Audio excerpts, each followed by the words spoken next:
Teacher में क्या ऐसी कमी थी कि वो इंटरेस्ट पैदा नहीं कर सकते?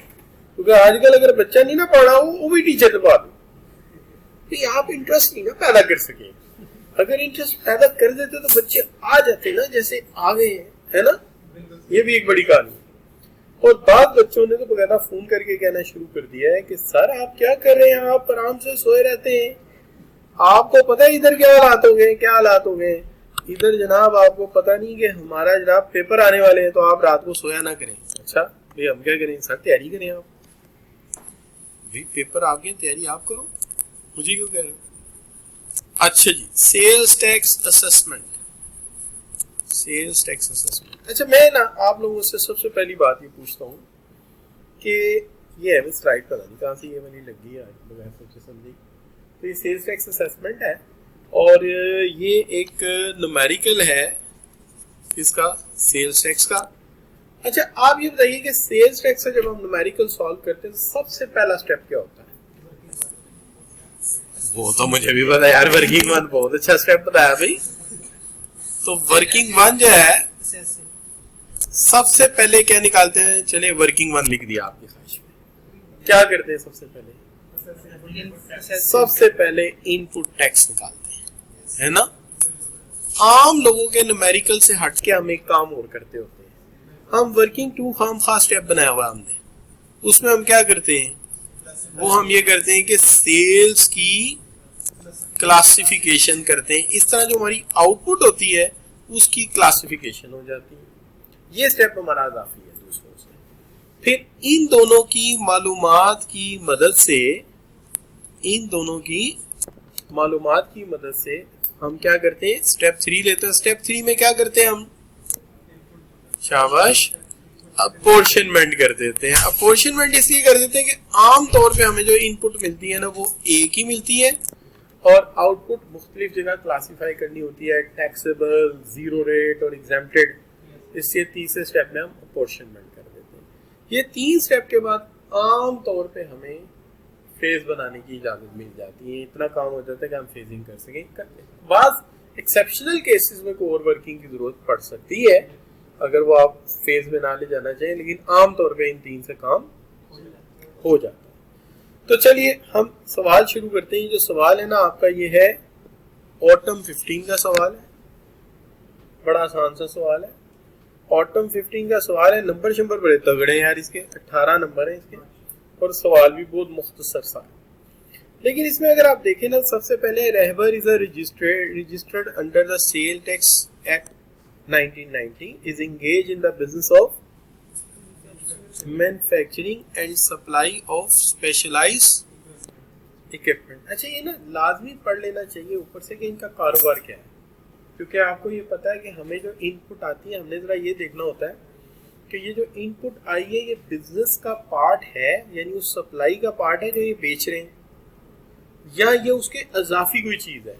तो अगर हमें कारोबार का अंदाजा होगा तो हम फौरी तौर पे नीचे कोई भी स्टेटमेंट में जाके पकड़ लेंगे कि ये वाली चीज जो इन्होंने खरीदी है ना ये उस प्रोडक्ट का हिस्सा नहीं जो इन्होंने बेचना है, ये उस प्रोडक्ट का हिस्सा नहीं है जिसको इन्होंने बेचना है। इसलिए ऊपर वाली स्टेटमेंट में कारोबार को याद रख लेना चाहिए कि क्या है। तो इनका कारोबार किस चीज का है? मैन्युफैक्चरिंग का। और ये कुछ स्पेशलाइज्ड इक्विपमेंट बनाते हैं, हो सकता है कोई मेडिकल का स्पेशलाइज्ड इक्विपमेंट भी होता है, टेक्सटाइल का भी होता है, जिसका भी है वो ये बनाते हैं। Following information extracted from his record for the month of अगस्त 2015। आप जानते हैं कि जो सेल्स टैक्स का न्यूमेरिकल होता है मंथली बुनियाद पे होता है, लिहाजा इसके अंदर मंथ बताना पड़ता है। तो ये मंथ कौन सा है? अगस्त 15। और सवाल भी देखा जाए तो ये आपका अगस्त 15 का सवाल है और ये आया भी ऑटम 15 में हुआ है। अब इसके बाद हमें क्या करना चाहिए? रिक्वायरमेंट पढ़ लेनी चाहिए, यानी पहले उसका हेडर पढ़ा करें, कारोबार का अंदाजा हो जाए कौन सा है, और फिर हमेशा क्या पढ़ा करें? उसकी रिक्वायरमेंट। तो रिक्वायरमेंट ये है कि under the provision of sales tax 1990 rules made under there compute the amount of sales tax payable or refundable. हमें निकाल के दो कि पेएबल टैक्स कौन सा है और रिफंडेबल कौन सा है, and amount of sales tax to be carried forward. ये ऐसी स्टेटमेंट है कि ये चीजें हो या ना हो, शायद पेपर में मौजूद, क्वेश्चन मौजूद भी ना हो, लेकिन आम तौर पे ऐसे ही पूछा जाता है कि सेल्स टैक्स की लायबिलिटी निकालो और उसके अंदर 3 बातें बता दो कि इसका सेल्स टैक्स पेबल कितना है, रिफंडेबल कितना है और एग्जेम्प्ट वाला कितना है और कैरी फॉरवर्ड कितना है। ये चीजें आमतौर पर पूछी जाएंगी। अच्छा, अब चलते हैं सवाल की तरफ। सबसे पहले चूंकि आप जानते हैं कि हमें वर्किंग 1 करनी है और वर्किंग 1 में हमने निकालनी है इनपुट टैक्स।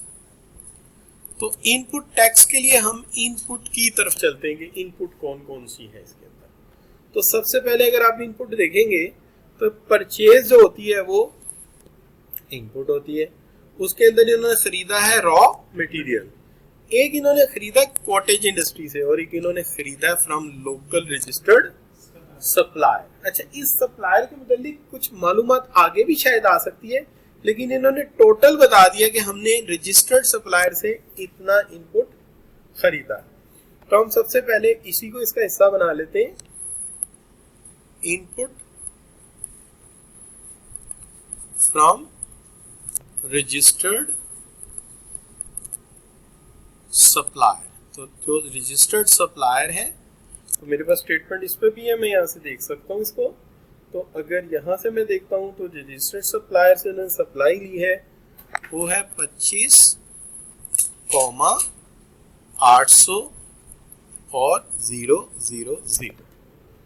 ठीक है, कोशिश ये करनी है कि वैल्यू जिस मद में दी जाए उसी में रखें। अगर वो हजारों में लिखता है आप भी लिख लो, और अगर वो उसमें नहीं लिखता तो आप भी एक्चुअल लिखो, चूंकि भी फ्रैक्शन में फर्क आता है, पर्टिकुलरली सेल्स के सवालों में अक्सर फर्क आ जाता है। अच्छा, लेकिन अगर ऐसा थोड़ा बहुत फर्क आ भी जाए तो घबराने की बात नहीं। अगर आप राउंड ऑफ कर रहे हैं तो उसने प्रोसेस देख लेना, आपका प्रोसेस ठीक है तो कोई बड़ा भी मसला नहीं है, नॉमिनल आंसर का फर्क हो भी सकता है।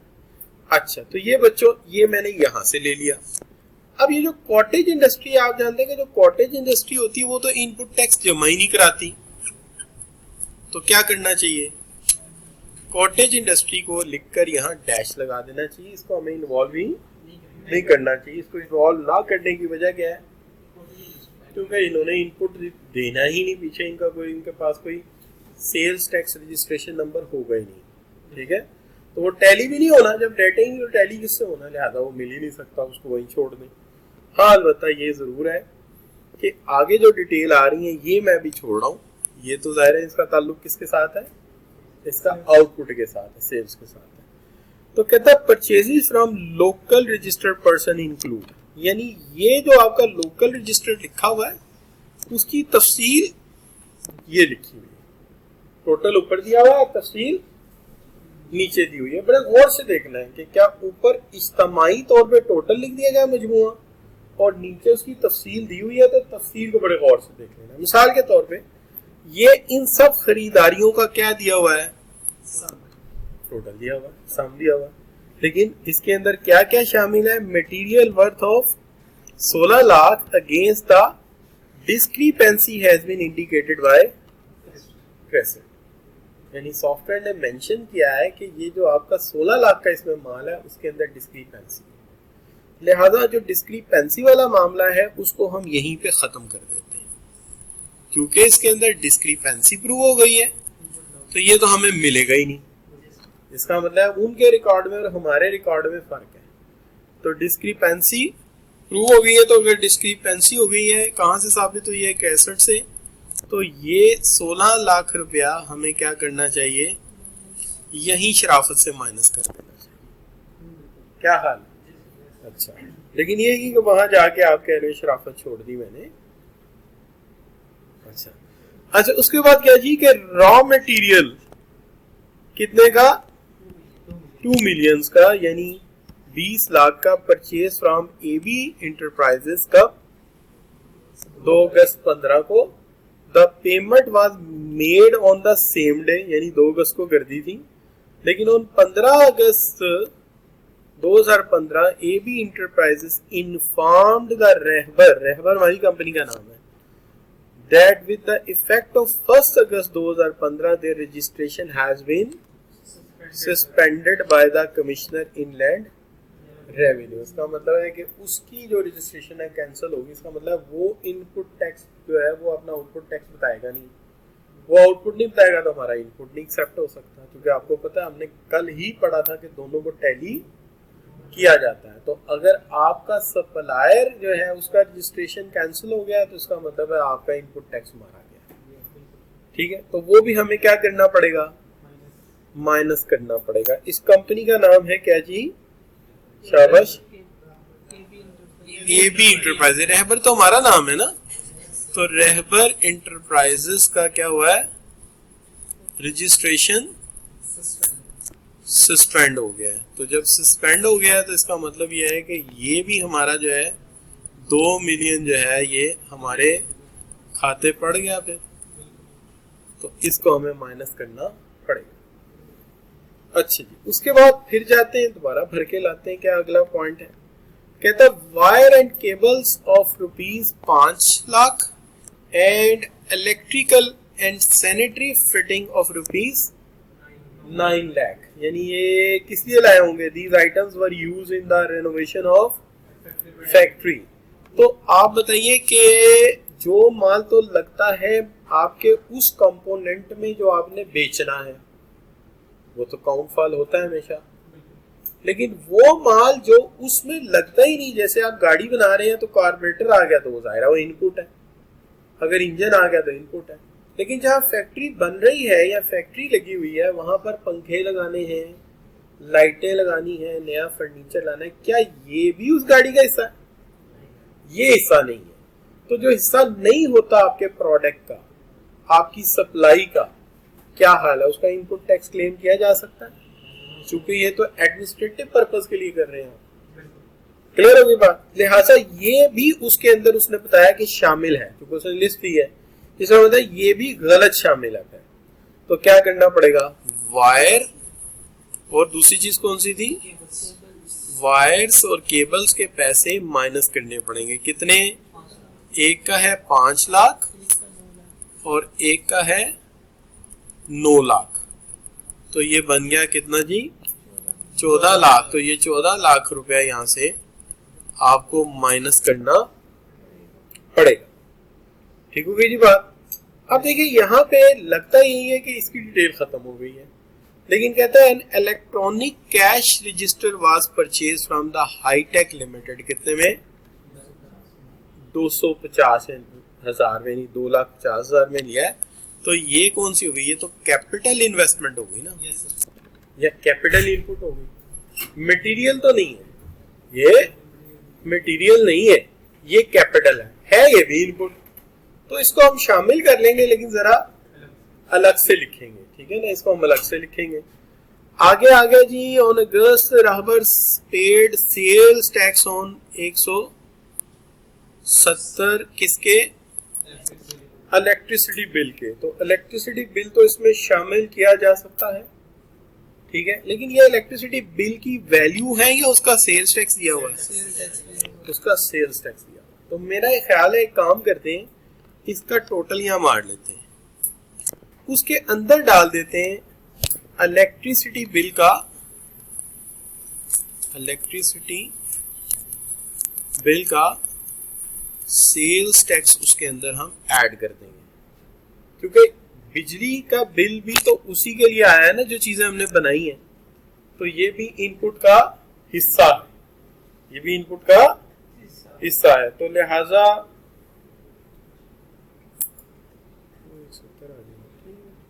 लेकिन टोटल मान लेंगे जरा, यहाँ पे आप कितना टोटल आ गया, 20,800,000 ये बच्चों आ गया। अब इसका ऐसा करते हैं कि इसका निकाल लेते हैं 17%, जो क्या बन जाएगा इसका सेल्स टैक्स। हमें थोड़ा सा इधर रखना चाहिए था इसे, लेकिन चले कोई नहीं, हम यहाँ लिख लेते हैं थोड़ा जी, नहीं इसको अलहदा कर ले, उसको अलहदा कर ले, कोई मसला नहीं, क्योंकि अपोर्शनमेंट में भी वो अलहदा जाएगा, हमेशा अपोर्शनमेंट में अलहदा है, और फेजिंग में भी वो अलहदा रहेगा, वो साथ नहीं आएगा, मशीन हमेशा अलहदा रहेगी। अच्छा बच्चों, कितना आ गया जी, 3536,000 ये आ गया जी इसका क्या, इनपुट टैक्स आ गया। अब इसके ऊपर वो जो इलेक्ट्रिसिटी वाला कितना है, 1,70,000 ऐसा ही है, तो सही लिखा है मैंने, ये इसके अंदर आ जाएगा, जमा हो जाएगा। तो 1,70,000 ऐड हो गया, क्या बन जाएगा 3,70,6,000 ये बन गया। ठीक हो गई जी। ये आपका क्या आ गया, ये आपका आ गया जो इनपुट टैक्स है ऑफ मटेरियल। इनपुट टैक्स किस चीज का, मटेरियल का। अब इसी के अंदर जरा मशीन वाला मामला भी डील कर देना चाहिए हमें, क्या ख्याल है जी।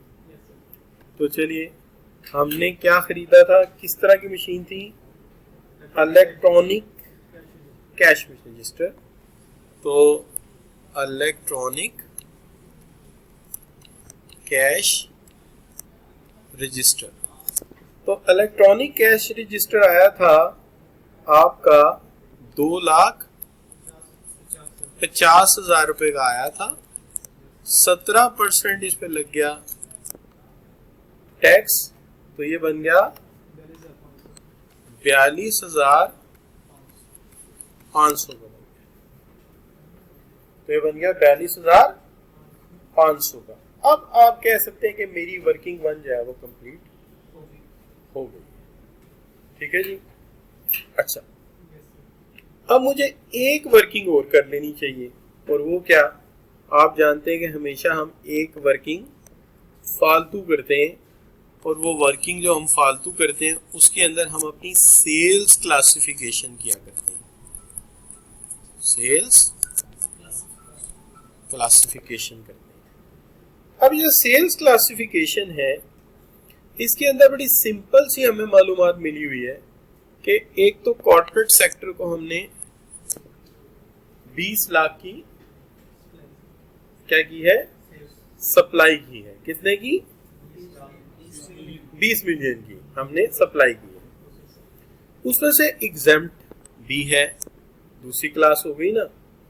लेकिन जरा रेपिटेशन में जाके देख लें कि ये तो आपने एडजस्ट कर दिया था, ये भी एडजस्ट कर दिया था। एक पॉइंट रह गया, ओन मैन्युफैक्चरिंग इक्विपमेंट कितने का है, इंटरनल टेस्टिंग और एंड डिपार्टमेंट। ठीक है, अच्छा जी, कितना ये 400 375, तो ये भी तो मैन्युफैक्चरिंग हुई है ना। जैसे आप यूँ समझिए कि टोयोटा गाड़ियाँ बनाता है, टोयोटा गाड़ियाँ बनाता है, लेकिन कुछ गाड़ियाँ ना वो बनाता है और उसको टैग टोयोटा की बजाय कौन सा लगाता है, फैक्ट्री वही है, उसको सैबरू का नाम देता है। और वो गाड़ियाँ होती हैं जो किसी भी प्रोडक्ट में टेक्नोलॉजी आगे यूज करनी है, उसका एक्सपेरिमेंट करनी है R&D पर्पस के लिए।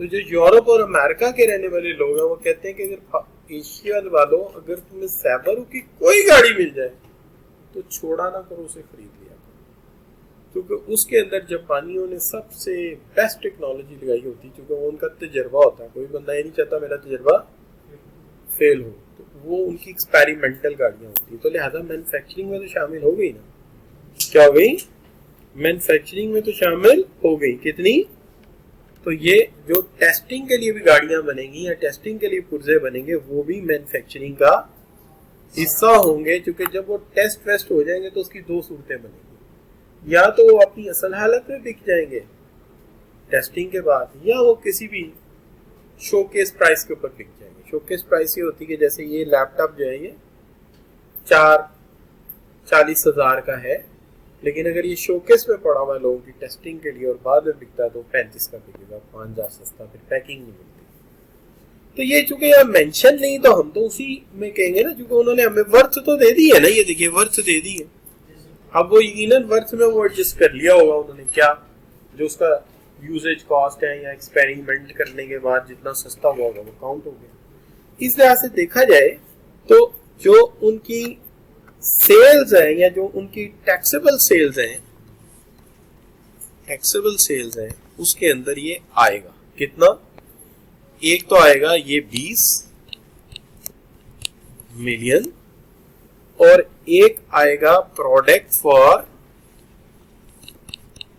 R&D, क्योंकि ये भी बिकना ही है, रिसर्च एंड डेवलपमेंट का इसमें भी बिकना है, और उसकी वर्थ लिखी हुई है। वर्थ दी इसका मतलब इतने में बिका होगा। कितनी वर्थ दी हुई है जी? वर्थ दी हुई है इसकी 3,7,5,0,0। तो कितना बन गया बच्चों? सिंपल यार, टोटल बन गया ना 20,375,000।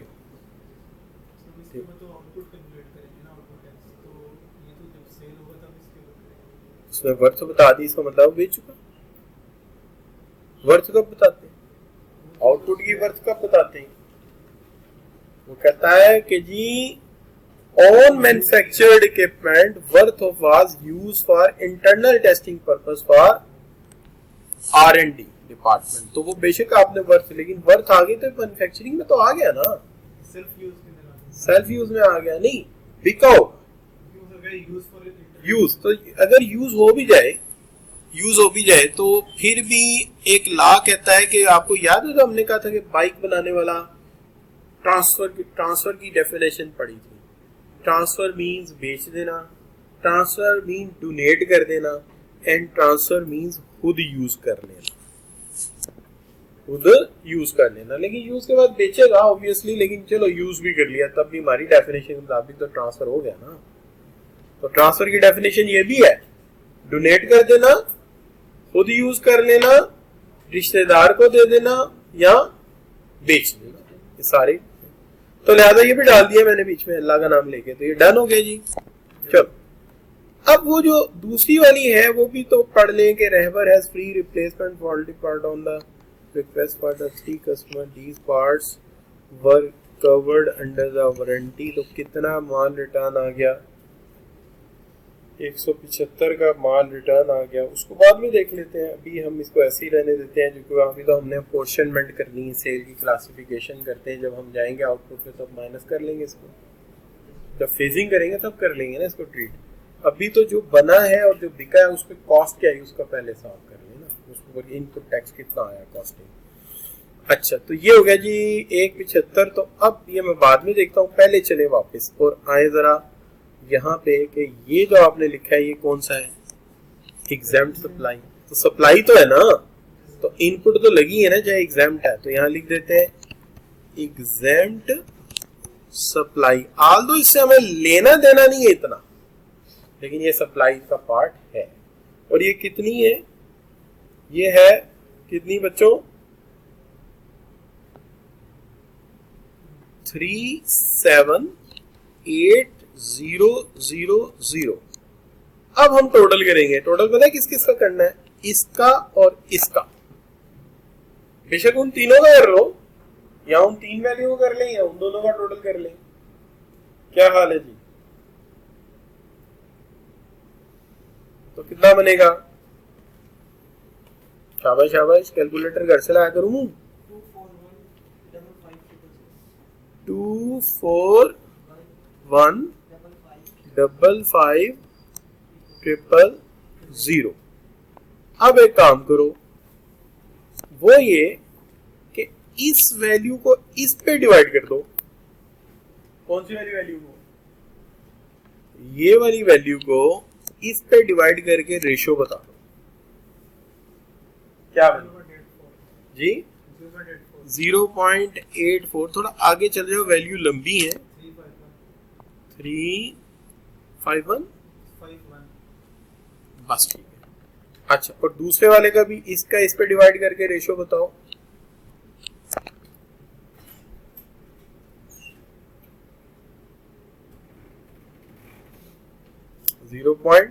वैसे 16 आएगा,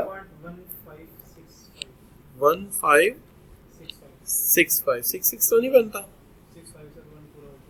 बस ठीक, डन हो गया जी। अच्छा ये काम हमने फालतू किया है, दूसरे न्यूमेरिकल जितने भी पास पेपर में आए हो तो सिर्फ फालतू है काम कि सर क्या कर रहे हैं, सर पहले से ही रेशो निकाल लेते हैं। ठीक है ना, आमतौर पे लोग ऐसा नहीं करते, लेकिन वो पहले ही निकाल लेते हैं कि हमारी सेल एक्चुअली हुई कहाँ है। तो जो टैक्सेबल सेल है वो भी लिख ली, जो उसके अलावा जो खुद यूज की थी वो ऐड करके सेल बना ली और एग्जाम भी लिख ली। अगर जीरो भी होती तो मैं इसमें लिख लेता और रेशो मैंने पहले निकाल ली ताकि मुझे अपोर्शनमेंट के वक्त कोई प्रॉब्लम ना आए।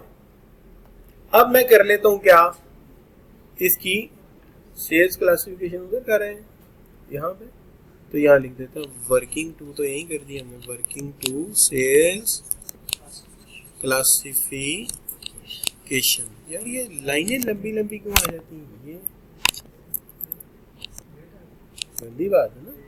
अच्छा सही हो गई बात, चले ये बन गया जी। अब इसको क्या कर दे, वर्किंग 3 कर देते हैं और क्या बना देंगे इसको क्या बना देंगे, बोलो बोलो बोलो, उन दोनों की मालूमात की बुनियाद पे इसको क्या बना देंगे, अपोर्शनमेंट।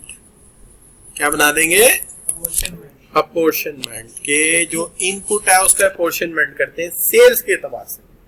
इनपुट का अपोर्शनमेंट किसके एतबार से, सेल्स के एतबार से इनपुट का अपोर्शनमेंट। तो चलिए करते हैं जी। सबसे पहली बात देखते हैं हम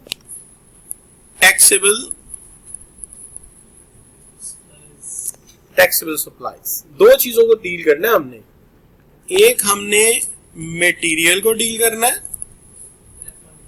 और एक हमने कैपिटल इनपुट को डील करना है, दो चीजों को डील करना है। ठीक हो गई बात। टैक्सेबल सप्लाई मुझे अब याद हो गई है, ठीक है जी, कितनी है, शाबाश, 3706,000। ठीक है जी। और मैं यहां एग्जेम्प्ट पे भी यही लिख देता हूं 3706,000। और वो जो रेशो आपने उधर निकाली थी ना, वो मैं उठा के इधर ले आता हूं, क्या है 0.8435 और 0.1565। ये बच्चों, अब जो बच्चे देख रहे हैं उनको अंदाजा हो गया होगा कि जो इनपुट है ना इसके दो हिस्से करने जा रहा हूं। एक वो इनपुट का हिस्सा जो टैक्सेबल के ऊपर लगा है और एक वो हिस्सा जो एग्जेम्प्ट पे लगा है। ठीक है। और रेशो देखिए मैंने यहां पहले ही निकाल ली थी ताकि बाद मुझे क्लासिफिकेशन में आसानी रहे। तो ये अब जब मैंने यहां निकाली तो इसका जवाब क्या आया और इसका जवाब क्या आया। इसका जवाब आया, यहां लिख लेता हूं 3126011। ठीक हो गया बच्चों। दूसरा आ गया 579989। मैंने 6 नहीं लिया, 8 यूं होता है, ये सही है, ये ठीक हो गई बात। अच्छा जी, अब बच्चों वहां से जो आपने कैपिटल में तो सिर्फ एक ही चीज खरीदी है, कौन सी वाली, इलेक्ट्रॉनिक कैश रजिस्टर। कहां पे लिखा था मैंने, ये लिखा हुआ है। और ये कितने का आया था, इलेक्ट्रॉनिक कैश रजिस्टर 250,000 का। ठीक है, तो 250,000 का इलेक्ट्रॉनिक कैश रजिस्टर। तो ये जरा थोड़ा सा कर लेते हैं, यहाँ पे ये लिखा हुआ है ये, ठीक है, और इसका ये टैक्स पड़ा हुआ है ये 42,500। तो ये 42,500 भी यहाँ ले जाऊं, 42,500 ये आ गया 42,500 और मल्टीप्लाई हो गया 0.8435 और मल्टीप्लाई बाय 0.1565। अच्छा जी,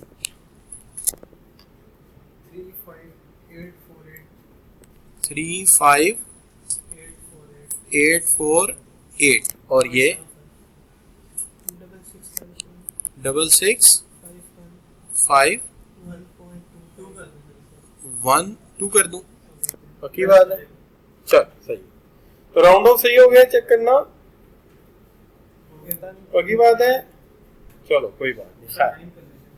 अच्छा, अब बच्चों क्या ख्याल है, मैं जा नहीं सकता फेज बनाने इसका, अब मैं इसकी फेजिंग शुरू कर सकता हूं, क्योंकि तीनों काम मुकम्मल हो गए। पहली बात, इनपुट टैक्स का अंदाजा हो गया। सेल कौन कौन सी है, क्लासिफाई हो गई। सेल्स के ऊपर जो इनपुट का खर्चा है वो क्लासिफाई हो गया। तीनों काम हो गए। अब चलते हैं किस तरफ। सबसे पहले लिखते हैं यहाँ पे the month of August 2015 of Rahbar company. ठीक है जी। अच्छा, सबसे पहली बात, आउटपुट। कौन सी आउटपुट? टैक्सेबल। कौन सी आउटपुट? टैक्सेबल। तो यहां टैक्सेबल आउटपुट आ गई। ये जो टैक्सेबल आउटपुट है ये आई है आपकी कितनी, शाबाश, कितनी आई? 2037500। कहां से पता चला जी हमें? शाबाश, from where we came to know? Taxable से अंदाजा हो गया। ये है हमारे पास, ठीक है। लेकिन इसमें से ना कुछ माल रिटर्न भी हुआ था, मुझे याद है। क्या हाल है? कुछ माल रिटर्न हो गया था, और वो कौन से वाला था? 175 की वर्थ का वैल्यू का माल वापस चला गया था। तो 175,000 का माल वापस चला गया। तो ये कितना रह गया बच्चों? शाबाश,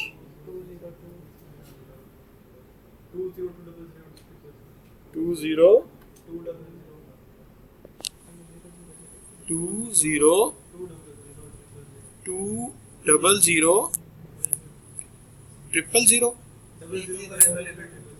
फिर 000। अब इसको हम मल्टीप्लाई कर देते हैं 17% के साथ। ठीक है, 17% के साथ।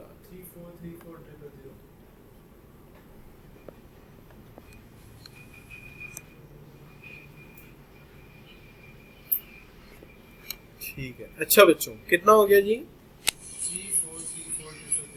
34,34,000। ये आ गया जी इसका टैक्स। किसका आ गया टैक्स? Output tax. अब चलते हैं, निकालते हैं क्या जी? Input tax. तो इनपुट टैक्स जो निकालेंगे वो कितना आएगा? शाबाश, सबसे पहले ये कैलकुलेटेड है, देखिए यहां पे दिस वन, ठीक है।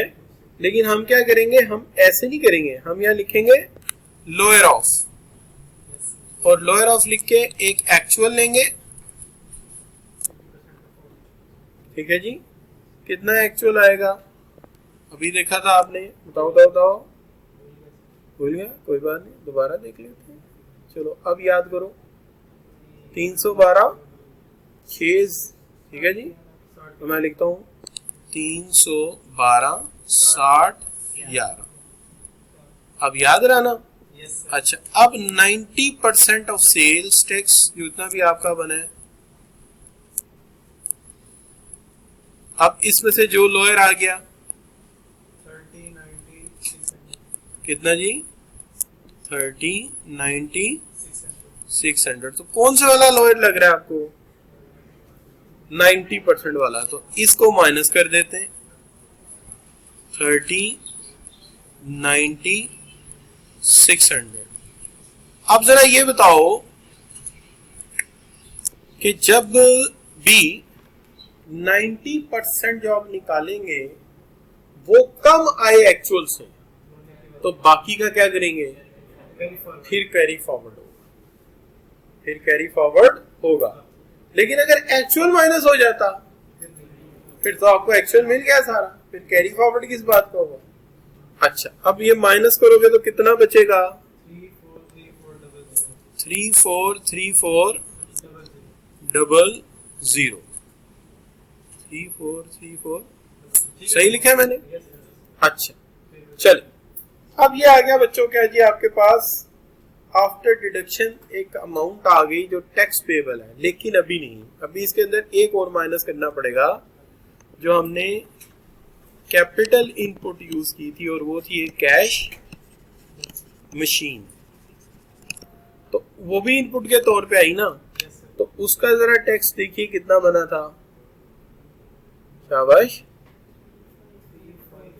35848, तो यहाँ पे सॉरी 35848, ये माइनस हो जाएगा इसमें से। चलिए अब क्या बचा, 3075552, ठीक है जी बात, no problem, nothing to be worry about. तो ये आ गया जी आपका सेल्स टैक्स पेबल।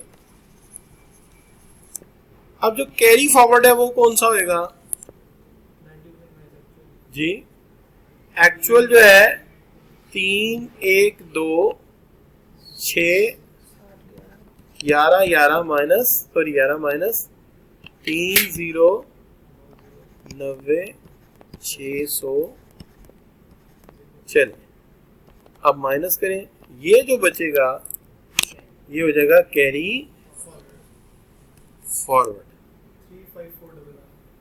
35411।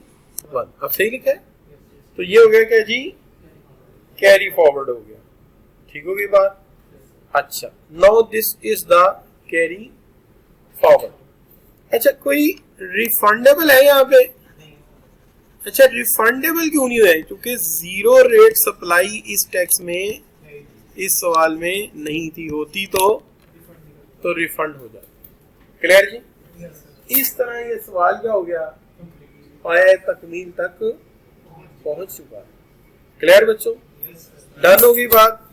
अच्छा, तो अगर इसमें कोई कमी पेशी रह जाती तो कोई ऐसा बड़ा मसला नहीं होता, कैलकुलेशन में छोटे मोटे एरर बड़े बड़े कैलकुलेशन करने वालों से हो जाते हैं, और एक आधी एंट्री आगे पीछे भी हो जाए तो नंबर मिल जाते हैं, उसके 1 या 2 नंबर कट जाते हैं। रॉन्ग क्लासिफिकेशन करने से या इस तरह की बात करने से थोड़ा बहुत गड़बड़ हो सकता है, लिहाजा उसको आपने बहुत ज्यादा भी फील नहीं कर लेना, ठीक है।